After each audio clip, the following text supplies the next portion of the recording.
اما بعد فقد قال اللہ تبارک و تعالی فی محکم کتاب المبین وهو الصادقین بسم اللہ الرحمن الرحیم الف لام میم ذالک الکتاب لا ریب فیہ ھدی للمتقین الذین یؤمنون بالغیب ویقیمون الصلاة ومما رزقناہم ينفقون صدق اللہ العلی العظیم صلوات.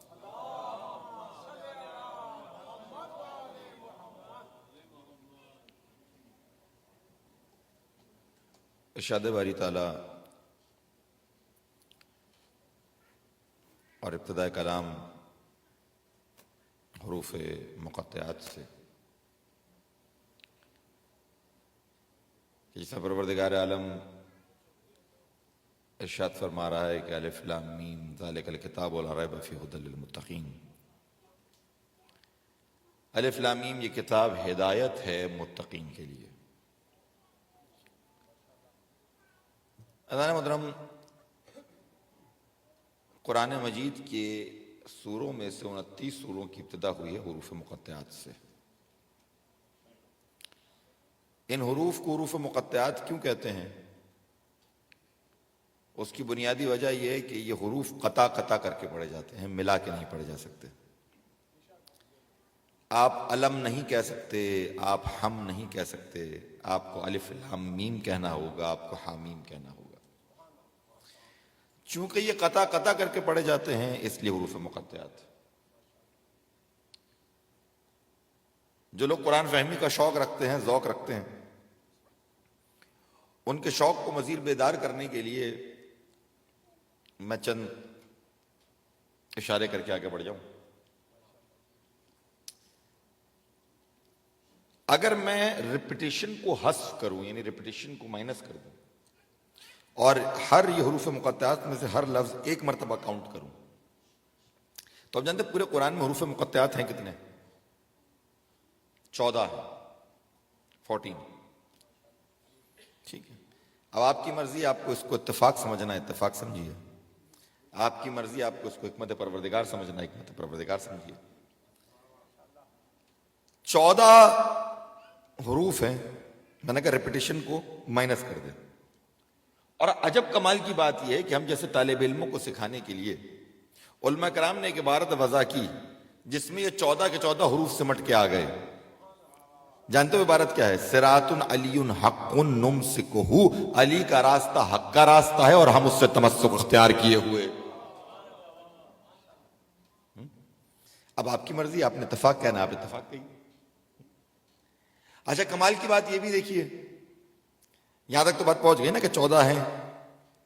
کمال کی بات یہ کہ کہیں ایک حرف، اگر اس کی تختی کو دیکھیں گے تو کہیں ایک حرف ہے جیسے نون، کہیں 2 حرف ہے جیسے حامیم، کہیں 3 حرف ہے جیسے الف لام میم، کہیں 4 حرف ہے جیسے الف لام میم صاد، کہیں 5 حرف ہے جیسے کاف ہا یا عین صاد.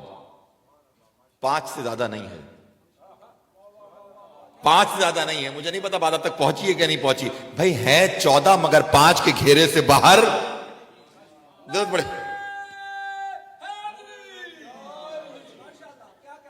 جیسے جیسے آپ آمادہ ہوتے رہیں گے ویسے ویسے مطالب اور مفاہیم میں آپ کی سماعتوں کو نظر کرتا رہوں گا.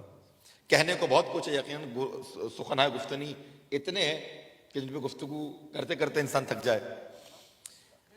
اچھا، یہاں پر میں رک کے ذرا سی اس چیز کی طرف توجہ کو مبذول کرانا چاہوں گا کہ پروردگار عالم نے 29 سورتوں کی ابتدا کیوں کی حروف مقطعات سے؟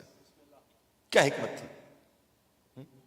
دیکھیں، میں نے مسلسل گفتگو کرتے ہوئے 2 روز سے آستانے میں بھی یہ بات کہہ رہا ہوں، شاعر کا کلام نہیں ہے، یہ خطیب کی خطابت نہیں ہے، یہ خدا کا کلام ہے. یہاں جو لفظ جہاں ہے وہ اپنی جگہ معجزہ ہے، اسے وہیں ہونا چاہیے تھا، اس کے علاوہ اور کہیں نہیں ہونا چاہیے تھا. جیسے کبھی آپ غور کریں، یہ بار بار ہم پڑھتے ہیں سورہ حمد، الحمدللہ رب العالمین الرحمن الرحیم مالک یوم الدین. آپ نے کبھی غور کیا کہ رب العالمین ہے وہ مالک یوم الدین ہے؟ تو بھائی ایک ہی لفظ رب کا انتخاب کرتا، وہ رب العالمین بھی ہو جاتا، رب یوم الدین بھی ہو جاتا. اور لفظ مالک ہی رکھنا تھا تو مالک عالمین بھی ہو جاتا، مالک یوم الدین بھی ہو جاتا. وہاں رب کیوں، یہاں مالک کیوں؟ شاعر کی شاعری نہیں ہے، خطیب کی خطابت نہیں ہے، یہ قرآن ہے، قرآن۔ دیکھیے بات یہ ہے کہ اس دنیا میں کئی مالک ہیں، جس کے پاس گاڑی ہے وہ گاڑی کا مالک ہے، جس کے پاس گھر ہے وہ گھر کا مالک ہے، جس کے پاس لینڈ ہے وہ لینڈ کا مالک ہے، جس کے پاس پراپرٹی ہے وہ پراپرٹی کا مالک ہے۔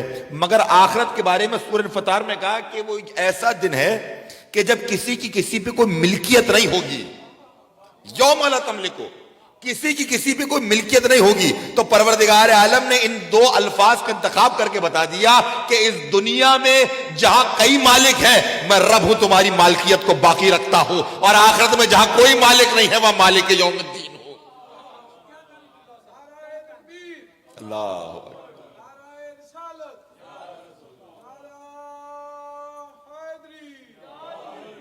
بات پہنچے میرے محترم سننے والوں تک؟ اب یہاں پر جو میں نے سوال اٹھایا وہ یہ کہ 29 صورتوں کی ابتدا حروف مقطعات سے کیوں؟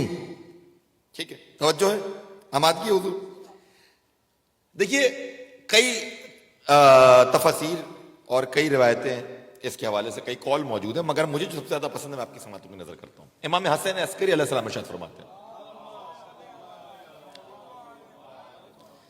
اس زمانے کے عربوں کو گھمنڈ اسی بات کا تھا، انہیں ناز اسی بات کا تھا کہ ہم شعر کہہ سکتے ہیں، ہم انشا پردازی کر سکتے ہیں، ہم خط و کتابت کر سکتے ہیں، ہم ٹیکسٹ لکھ سکتے ہیں، ہم بولنا جانتے ہیں، ہم کلام کرنا جانتے ہیں۔ اور بنیادی تفریق یہ بنائی گئی تھی، بنیادی ڈویژن یہ بنایا ہوا تھا کہ جو بولنا لکھنا پڑھنا جانتا ہے وہ عرب ہے، جو بولنا لکھنا پڑھنا نہیں جانتا وہ عجم ہے۔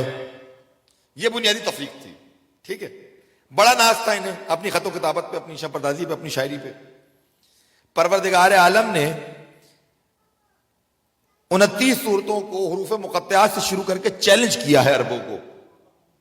گویا پروردگار یہ کہنا چاہ رہا ہے کہ دیکھو یہ وہی لیٹرز ہیں، یہ وہی الفابیٹس ہیں جن کا استعمال کرتے ہوئے تم خط و کتابت کرتے ہو، جن کا استعمال کرتے ہوئے تم شاعری کرتے ہو، جن کا استعمال کرتے ہوئے تم انشا پردازی کرتے ہو۔ اگر تمہیں لگتا ہے کہ یہ خدا کا کلام نہیں ہے تو انہی الفاظ کا استعمال کرتے ہوئے کتاب تو چھوڑو، سورہ تو چھوڑو، اس کے مثل میں ایک آیت بنا کے۔ مگر یقیناً یہ معجزہ ہے، معجزے کے سامنے کیسے ممکن تھا کہ کوئی چراغ بھی روشن کر سکتا ہے نا؟ یہ کتاب معجزہ ہے، اور کتنا عظیم معجزہ۔ اچھا چلیں، اس پہ سب کا اتفاق ہے، اگر میرے ساتھ آپ ہو سکے۔ شیعہ سنی دونوں متفق اس بات پہ کہ صاحب یہ زندہ معجزہ ہے، کوئی گھبراہٹ تو نہیں ہے، کوئی پریشانی تو نہیں ہے، یہ کتاب ہے زندہ معجزہ۔ اگر یہ کتاب زندہ معجزہ ہے، اچھا مجھ سے آپ دلیل مانگے اس بات کی کہ میرے پاس کیا دلیل ہے کہ میں کہوں یہ کتاب زندہ معجزہ ہے؟ دیکھیں جتنے آسمانی صحیفے ہیں نا، جتنے آسمانی صحیفے ہیں، قرآن وہ واحد ہے جو اپنی اصل فارم میں موجود ہے۔ توریت، زبور، انجیل، صحیفہ دانیال، صحیفہ ابراہیم، جتنے بھی صحیفے گزرے، قرآن وہ واحد ہے جو اصل فارم میں موجود ہے، اصل الفاظ میں موجود ہے، اس زبان میں موجود ہے جس میں نازل کیا گیا۔ باقی سب تحریف ہو چکے، کیوں؟ کیونکہ باقی کتابوں میں پیغام اللہ کا تھا، یہ وہ واحد کتاب ہے جہاں پیغام بھی اللہ کا ہے، الفاظ بھی اللہ کے۔ کاش آپ غور کر سکیں، پیغام بھی اللہ کا، الفاظ بھی اللہ کے۔ تو یہ کیا ہے؟ زندہ معجزہ، زندہ معجزہ۔ اگر یہ زندہ معجزہ ہے، اور یقیناً زندہ معجزہ ہے، تو حضور طریقت اور اسلوب یاد رکھیے گا کہ معجزہ اس وقت تک زندہ رہتا ہے جب تک صاحب معجزہ ہو۔ کاش میں بات آپ کو سمجھا سکوں۔ میں نے کہا معجزہ اس وقت تک زندہ رہتا ہے جب تک صاحب معجزہ ہو۔ مثال ہے وہ تخت، وہ قالین جس پہ سلیمان اڑا کرتے تھے، وہ ان کے بعد موجود رہا مگر معجزہ نہیں بنا، کیونکہ صاحب معجزہ نہیں تھے۔ بھائی وہ عصا جو موسیٰ کی عصا تھی، وہ ان کے بعد بھی تبرکات میں موجود رہی مگر معجزہ نہیں بنی، کیوں؟ کیونکہ صاحبہ معجزہ نہیں تھے۔ تو جب تک صاحب معجزہ زندہ ہو تب تک معجزہ زندہ رہے۔ اور اگر سب مانتے ہیں کہ قرآن زندہ معجزہ ہے تو مان لیجئے کہ کوئی صاحب معجزہ ہے جو زندہ۔ درود پڑھیے گا محمد و آل محمد۔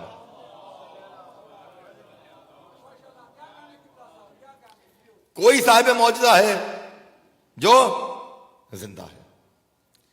اب دیکھیں حضور، جب بات کتاب تک آ گئی اور بات معجزہ تک آ گئی، اور اس بات کو ثابت کرنے کے لیے کتاب زندہ معجزہ ہے، اور چونکہ آیت بھی یہی بتا رہی کہ الف لام میم ذالک الکتاب لا ریب فیہ ھدی للمتقین، یہ کتاب ہدایت ہے متقین کے لیے. اور مسلسل 2 نشستوں میں اسی آیت پہ گفتگو کروں گا انشاءاللہ. دیکھیے یہاں پہ رک کے ذرا غور کرنے کی ضرورت ہے. اگر آپ مجھ سے کہیں کہ میں سرکار ختمی مرتبہ حضرت محمد مصطفیٰ صلی اللہ علیہ وآلہ وسلم کے معجزات آپ کے سامنے پیش کروں تو کتابوں میں کئی 100 مل جائیں گے، ٹھیک ہے. مگر آپ مجھ سے کہیں کہ میں تین سب سے بڑے معجزے پیش کروں سرکار کے، ٹھیک ہے، تو جانتے وہ کیا ہے؟ 3 سب سے بڑے معجزے. ایسے 3 سب سے بڑے، جب میں کہہ رہا ہوں نا سب سے بڑے معجزے، تو ایسے معجزے جو کسی اور نبی کو نہیں ملے. کاش آپ اس کو درک کر سکیں. 1,24,000 انبیاء کو نہیں ملے. وہ کون سے 3 معجزے بیان کروں؟ ایک یہ کتاب ہے، ایسی کتاب کسی اور نبی کو نہیں ملی. دوسرا خود سرکار کی سیرت ہے، سرکار کی اپنی زندگی، یہ خود ایک معجزہ ہے. دلیل مانگیے مجھ سے، میں دلیل دیتا ہوں آپ کو. دیکھیے حضور، دنیا کا طریقہ یہ ہے کہ پہلے نظریہ آتا ہے پھر عمل ہوتا ہے، پہلے تھیوری آتی ہے پھر پریکٹیکل ہوتا ہے. یہ جتنے انقلاب برپا ہوئے ہیں نا، دنیا کی ہسٹری کی بات کر رہا ہوں. فرانس کا رینیسانس دیکھ لیجئے، انقلاب دیکھ لیجئے، ٹھیک ہے، یہ جتنے بھی انقلاب اور ریولوشن برپا ہوئے ہیں، ان سب میں آپ کو پہلے نظریہ نظر آئے گا، پہلے ٹیکسٹ نظر آئے گا، پہلے تقاریر نظر آئیں گے، پہلے خطبات نظر آئیں گے، اور اس کے بعد اس نظریے کی بنیاد کے اوپر، اس تھیوری کی بنیاد کے اوپر ریولوشن برپا ہوگا. یہ اصول ہے دنیا کا. اچھا، ہماری پڑھائی میں کیا ہوتا ہے؟ جنہوں نے سائنس پڑھی ہے ان سے میں پوچھوں کہ بھائی پہلے آپ پریکٹیکل کرتے ہیں پہلے تھیوری کرتے ہیں؟ میں پہلے تھیوری پڑھتے ہیں اس کے بعد پریکٹیکل ہوتا ہے، ایسے ہی ہے نا؟ تو دنیا کا اصول کیا ہے کہ پہلے تھیوری پھر پریکٹیکل. یہ واحد انقلاب ہے اسلام کا انقلاب. کاش بات پہنچ سکے. واحد انقلاب ہے اسلام کا انقلاب، جہاں 40 سال پہلے عمل ہوتا رہا اور پھر 40 سال کے بعد نظریہ آیا ہے کتاب کی صورت میں. کیوں؟ پروردگار نے پہلے 40 سال حبیب کی سیرت کو قائم کیا کہ مان لو صادق بھی ہے، مان لو امین بھی ہے، میرے حبیب کی سیرت کو پرکھ بھی لو، اس کے بعد کتاب بھیجوں گا. اب کتاب کو اور سیرت کو ملا کے دیکھ لینا، اگر رتی برابر فرق نظر آ جائے تو یا حبیب میرا نہیں ہے یا کتاب میری.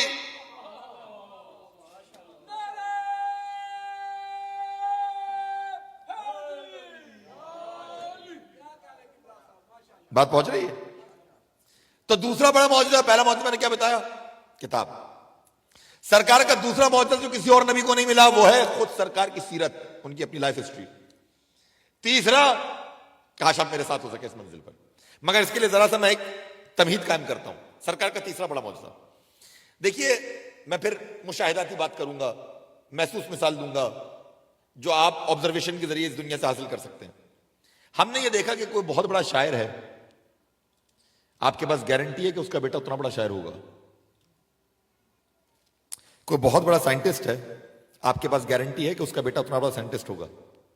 کوئی بہت بڑا بزنس مین ہے، آپ کے پاس گارنٹی ہے اس کا بیٹا اتنا بڑا بزنس مین نہیں ہے نا؟ کوئی گارنٹی نہیں ہے، کوئی گارنٹی. اچھا چلیں، بڑا کرم ہو گیا پروردگار کا، وہ صاحب بہت بڑے عالم تھے، ان کا بیٹا بھی بہت بڑا عالم ہوا.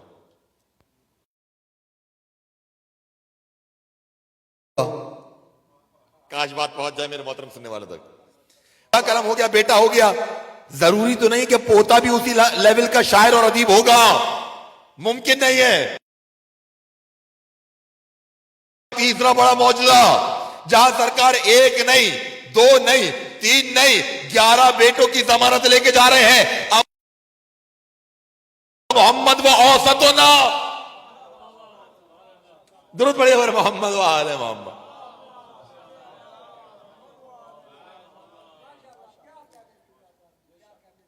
سرکار کا کسی اور نبی کے پاس ایسی آل نہیں ہے. یہ سرکار کے 3 بڑے معجزے.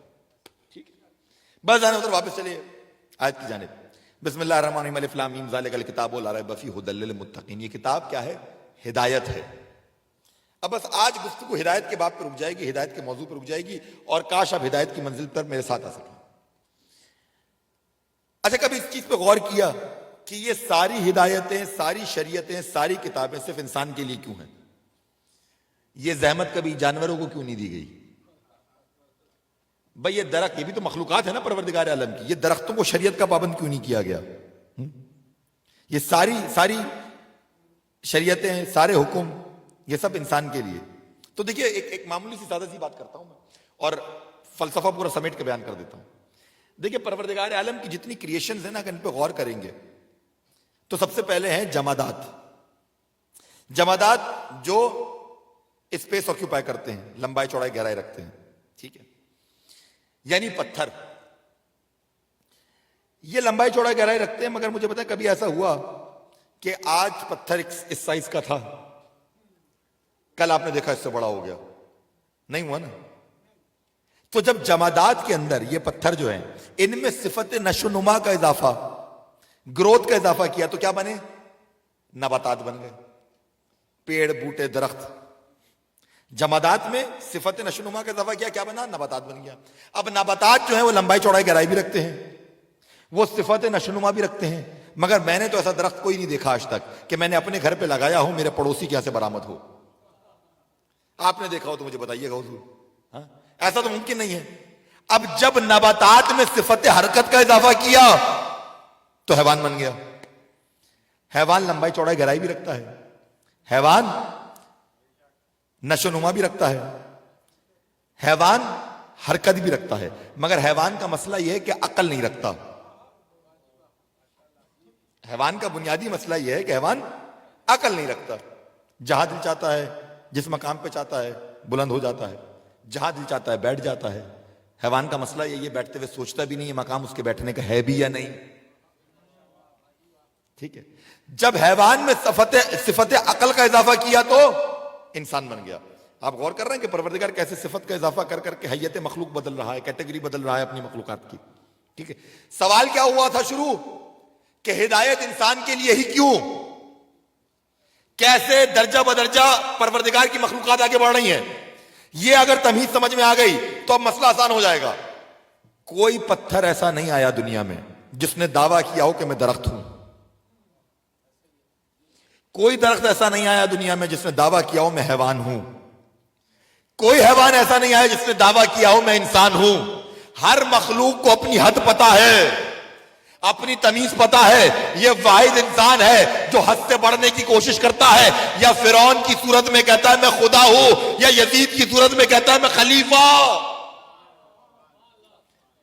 اب جہاں حد سے بڑھنے کی صفت پائی جائے گی پروردگار وہیں ہدایت کا پہرا بٹھائے گا. بات پہنچ رہی ہے؟ جہاں حد سے بڑھنے کی صفت پائی جائے گی پروردگار وہیں ہدایت کا پہرا بٹھائے گا. ٹھیک ہے. اور عجب کمال کی بات کہ ہدایت بھی دو طرح کی. ایک مکتبی بحث سے میں آسان کر کے بیان کرنے کی کوشش کروں گا. ایک کو کہتے ہیں ارادت طریق، ایک ہے ایصال الی المطلوب. دونوں میں فرق سمجھ لیجئے گا.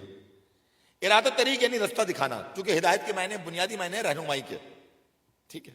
ارادت طریق رستہ دکھانا، ایصال الی المطلوب منزل مقصود تک پہنچانا. علم کلام کی بحثیں تفسیر کی کتابوں میں آپ کو یہ بحث مل جائے گی. اس فرق کو سمجھیے گا حضور. مثال کے طور پہ آپ سے کوئی یہ کہے کہ صاحب مجھے فلاں مقام پہ جانا ہے، ذرا میری رہنمائی فرما دیں، اور آپ انہیں بتائیں کہ جی آپ یہاں سے ٹرن لیجئے گا، یہاں سے ایگزٹ لیجئے گا، تھوڑا آگے جائیے گا، پھر ایک چوراہا آئے گا وہاں سے گھوم جائیے گا. زبانی کلامی آپ ان کو بھائی آپ ہدایت کر رہے ہیں، آپ رہنمائی کر رہے ہیں، مگر اس میں مسئلہ یہ ہے کہ ہو سکتا ہے آپ کے بتانے میں کوئی کجی رہ گئی، ہو سکتا ہے جو سن رہا تھا اس کی ریسیپٹیوٹی اچھی نہیں تھی، وہ بھٹک گیا، وہ منزل تک پہنچ نہیں پایا. یہ جو عام طریقہ ہے رہنمائی کرنے کا اسے کہتے ہیں ارادت طریق، اور جو خاص یا بلند ترین طریقہ ہے ہدایت کا اسے کہتے ہیں ایصال الی المطلوب، یعنی منزل مقصود تک پہنچا دینا. ارادت طریق کی ایگزامپل سمجھ میں آ گئی. اب ایصال الی المطلوب کی ایگزامپل، آپ باہر نکلے، وہی صاحب آپ کے پاس آئے کہ مجھے فلاں مقام تک جانا ہے. ٹھیک ہے. آپ نے کہا صاحب میں بتا تو دوں گا، پتہ نہیں یہ پہنچ پائیں گے نہیں پہنچ پائیں گے. آپ گاڑی میں تھے، آپ نے گاڑی کا دروازہ کھولا، آپ نے کہا ایک کام کریں آپ یہاں پہ تشریف فرما ہو جائیں گاڑی میں، میں آپ کو آپ کی منزل تک پہنچا دیتا ہوں. اب نہ بھٹکنے کا خدشہ ہے، نہ بتانے میں کوئی کجی ہو سکتی ہے، کیونکہ ذمہ داری لے لی آپ نے منزل مقصود تک پہنچانے کی. ٹھیک ہے.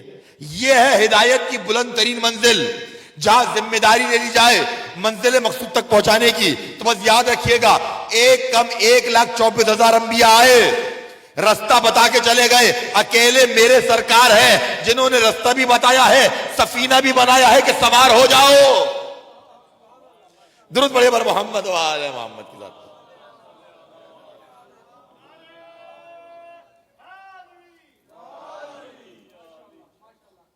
بات پہنچ رہی ہے؟ اگر اسی ہدایت کی منزل پہ میرے ساتھ ہیں تو میں بات کو ذرا سا اور آگے لے کے جاؤں. عجب کمال کی بات. چلے پہلے ہم واپس آیت کی طرف جاتے ہیں, اس کے بعد پھر ہدایت کی طرف واپس آتے ہیں. الف لام میم, تاکہ آیت ذہن میں رہے اور بچوں کو ازبر ہو جائے. الف لام میم ذالک الکتاب لا ریب فیہ ھدی للمتقین. یہ کتاب ہدایت ہے کس کے لیے؟ متقین کے لیے. کتاب کا تعارف تو ہو چکا حضور. معرفت خدا حاصل کرنے کا ذریعہ ہے یہ کتاب, ایسا ہے یا نہیں؟ اچھا دیکھیے, یہ لفظ معرفت سمجھتے ہیں, اس کے معنی کیا ہے؟ معرفت کے معنی ہے جاننا. معرفت کے معنی پہچاننا. علم کے معنی ہے جاننا. ان دونوں چیزوں کے فرق کو سمجھیے گا. جاننا اور ہے, پہچاننا اور ہے. کسی چیز کا علم ہونا اور ہے, کسی چیز کی معرفت ہونا. میں ایگزامپل, محسوس مثالوں کے ذریعے بات کو سمجھاؤں گا. میں کیا کہہ رہا ہوں؟ علم کے معنی ہے جاننا, معرفت پہچاننا. اب فرق کو سمجھیے. مثال کے طور پہ کوئی بڑا مشہور آتھر ہے, فکشن میں, ناول میں, کسی بھی چیز کے اندر بڑا مشہور آتھر ہے, آپ کو بڑا پسند ہے, آپ صاحب اس کی کتابیں پڑھتے ہیں, آپ نے اس کی 20 کتابیں پڑھی, آپ کو اس کا نام بھی معلوم ہے, آپ اسے جانتے ہیں. کاش بات پہنچ جائے میرے محترم سے. تو آپ نے اس کی کوئی کتاب نہیں چھوڑی, 20 کتابیں جتنی اس آتھر نے لکھی تھی ساری کی ساری آپ نے پڑھ لی. آپ اسے جانتے ہیں. ممکن ہے وہی آتھر جس کے آپ بہت بڑے فین ہو, کسی دن آپ ایئرپورٹ کی لابی میں بیٹھے ہوئے ہو, وہ پڑوس والی نشست پہ آ کے بیٹھ جائے, آپ اسے نہیں پہچان پائیں گے کیونکہ جانتے ہیں, پہچانتے. اللہ اکبر, اللہ اکبر, اللہ اکبر. میں زیادہ بات آسانی نہیں کر سکتا تھا. جانتے ہیں, پہچانتے نہیں ہے. علم ہے اس کے بارے میں, معرفت نہیں ہے. آپ نے 20 کتابیں پڑھی ہیں, کم سے کم اتنا تو سمجھ میں آ گیا اس مثال سے کہ تنہا کتاب کافی. درود پڑھے گا بر محمد و آل محمد. اس محسوس مثال سے کم اتنا تو سمجھ میں آیا کہ تنہا کتاب کافی نہیں ہے. اچھا جی, کمال کی بات ہے. تو ایک چیز ہے معرفت, ایک چیز ہے علم. ایک جاننا, دوسرا پہچاننا. تنہا کتاب کافی نہیں ہے. تو پروردگار نے انتظام یہی کیا. اپنے حبیب کو کہا, جاتے ہوئے کہہ دو انی تارکم فیکم الثقلین کتاب اللہ و اطرت اہل بیتی. 2 چیزیں چھوڑ کے جا رہا ہوں, 2 چیزیں چھوڑ کے جا رہا ہوں. ایک کتاب ہے, دوسرے اہل بیت ہیں. ایک کو جاننے کا ذریعہ بناؤ, دوسرے کو پہچاننے کا ذریعہ.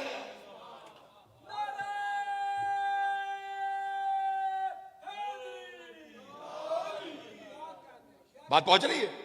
ایک کو جاننے کا ذریعہ بناؤ, دوسرے کو پہچاننے. بھائی ان ہستیوں کے ذریعے خدا کو پہچانا ہے یا نہیں ہے نا؟ میں یہ بات واضح کر دوں, پھر میں آ جاؤں گا لفظ ثقلین کے اوپر. ان ہستیوں کے ذریعے خدا کو پہچانا ہے. اچھا دیکھیں, میں ایک اور انسانی مشاہدے کی بات پیش کرتا ہوں, انسانی سائیکالوجی کی بات پیش کرتا ہوں. اس دنیا میں جو باکمال ہے, جو جس فن میں باکمال ہے, وہ چاہتا ہے کہ وہ نامور ہو جائے, وہ چاہتا ہے کہ وہ پہچانا جائے.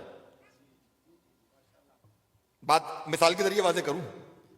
بھائی کوئی بہت بڑا شاعر ہے, وہ کیا چاہتا ہے کہ میرے فن کے ذریعے میں پہچانا جاؤں, اپنی شاعری کے ذریعے میں پہچانا جاؤں. کوئی بہت بڑا سائنسدان ہے, وہ کیا چاہتا ہے کہ میرے جو بھی تجربے ہیں, میری جو بھی ایجادات ہیں, اس کے ذریعے میں پہچانا جاؤں. وہ نیوٹن کو پہچانوانے تو نہیں آیا نا, وہ آئنسٹائن کو بھی پہچانوانے نہیں آیا. وہ چاہ رہا ہے میرا نام ہو, میں پہچانا جاؤں. تو اس دنیا میں اصول ہے, قاعدہ ہے, یاد رکھیے گا. اس دنیا میں جو با کمال آیا, وہ چاہتا یہ ہے کہ اس کے کمال کے ذریعے, اس کے ہنر کے ذریعے وہ پہچانا جائے. مگر علی اس ذات کا نام ہے جو مظہر العجائب ہونے کے باوجود چاہتا یہ ہے کہ وہ نہیں, اس کا رب پہچانا.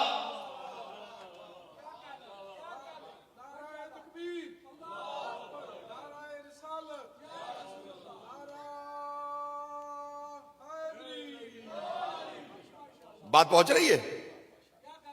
انی